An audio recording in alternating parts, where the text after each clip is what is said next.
मार्ग से गए, ना कोई साधन ना कुछ, योगी थे। ये योगियों गति है, प्राणों को रुद्ध करना, इंद्रियों का शोधन करना। उनके ना कोई बस ना गाड़ी ना कुछ नहीं। महाराज आयु मार्ग आकाश मार्ग से चलते हो, अब भी हैं। हिमालय में जाओ देखो मिलेंगे, लेकिन मिले तो सही। वो मन की गति से चलते हैं, मन की गति से। तो वो कहाँ बिहार और कहाँ पाकिस्तान, कितना 1000 किलोमीटर होगा।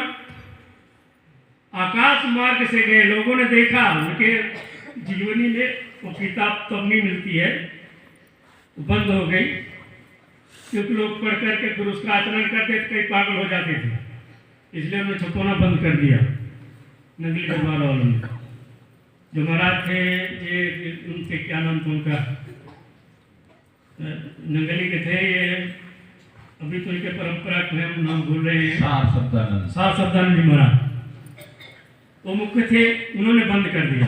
क्योंकि उनके पास कई साधक आते थे तो क्रिया जानने की कोशिश करते थे। 2-4 लोगों को बता लो, पागल हो गए, कर नहीं पाए, सब कुछ गड़बड़ हो गया। फिर उन्होंने बंद ही कर दिया, पुस्तक छपवाना बंद किया, पुस्तक बंद कर दिया। वो नहीं निकलती है, उसमें परंपरा थी हमारी परंपरा। तो जब वहां से गए तो उन्होंने देखा बैठे हुए कमरे में, वहां जाकर के उनको जगाया है, उठाया है, बुलाया, तुम यहाँ कैसे बैठे, चलो हमारे साथ। अनेक उनको पता थे पिछले जन्म की योगी है, योगी भ्रष्ट है। सूची नाम से मताम गए हो भ्रष्टो भी जाए थे, ये गीता में कहा गया है। आप लगे हो तो लगे रहो, एक दिन पहुंच जाओगे। गाड़ी बैठ गए हो तो पहुंच जाओगे। समय इनकार करता फटफट हो गई। आगे चर्चा फिर कभी करेंगे। बहुत सच्चिदानंद भगवान आज सबसे अच्छा आज बोले। मेरे पास प्रमाण पत्र रहता है, सुनता हूँ, जागरूक मन से सुनने का प्रयास करता हूँ। लास्ट साल में क्या बोला था ये बता दूंगा इनको। लेकिन इतने साल जितने साल से ये आते हैं, पहली बार आज शास्त्रीय पद्धति से इन्होंने सुना है। सबसे अच्छा आज रहा है इनका, मैं बताऊंगा इतने सालों में। ताली बजा दूंगा एक बार,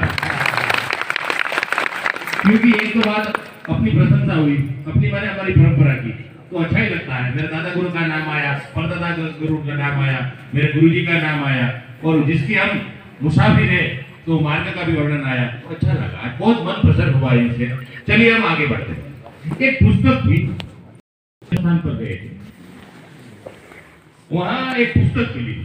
वो पुस्तक की भूमिका पढ़कर मेरे से रहा नहीं गया, और महाराज जी के पास में गया। सुबह चाय देने जाता था, भरत चाय 7 बजे देना, तो 7 बजे चाय देना पड़ता है यात्रा में।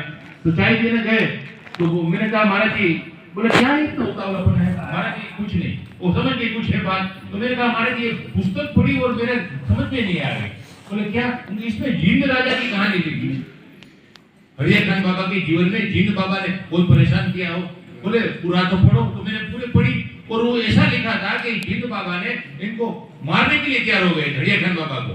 बोले तुम मेरी घरवाली जो यहाँ आई है कुत्ते को लेकर, और वो निकल जा रही है, और तुम उस पर हंसा है। वो बाबा ऐसे ही देखता था, कपड़े बिना ऐसे कभी ऐसे, और बहुत हंसा। बोले तू क्यों हंस रहा है? वो जवाब न दे, उसने मारने के लिए तैयार हो गए। बहुत लोगों ने कहा कि इसको मत मारो, तुम्हारा कुल उजड़ जाएगा, ये साधु है, और साधु को कोई मजाक मस्ती नहीं होता। हाँ, दोस्ती में चलता है, साधुता में नहीं चलेगा। तो बोले तुम्हारा कुल उजड़ जाएगा। जिंद राजा को बोला, बोले नहीं कुछ नहीं होता। बोलो उसको क्या हुआ? बोले वो तो सही बोलने वाले थे, सत्य और मार्ग सर्वम सत्य प्रतिष्ठितम।